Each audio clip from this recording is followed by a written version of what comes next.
ஓடினாள் ஓடினாள் வாழ்க்கையின் ஓரத்திற்கே ஓடினாள். நான் ஓடுவேன். சொன்னா என்ன பராசக்தி சிவாஜி கட்டையோட வராங்க.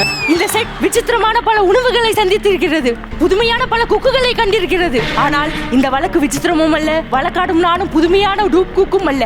இந்த நிகழ்ச்சியிலே சர்வ சாதாரணமாக தென்படும் ஜீவன் தான் நான்.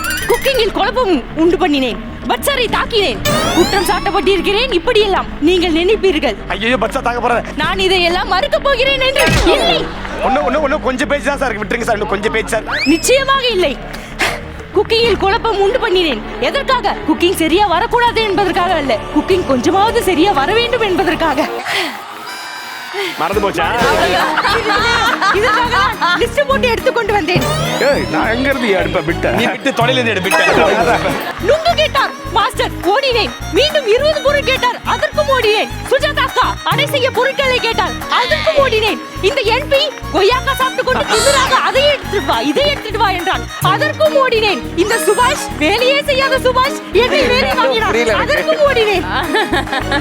ஓடினேன் ஓடினேன் ஓடினேன், செட்டை விட்டே ஓடினேன். கடைசியில் பேமெண்ட் வேணும் என்பதற்காக மீண்டும் செட்டிற்கே வந்து விட்டேன். நன்றி வணக்கம்.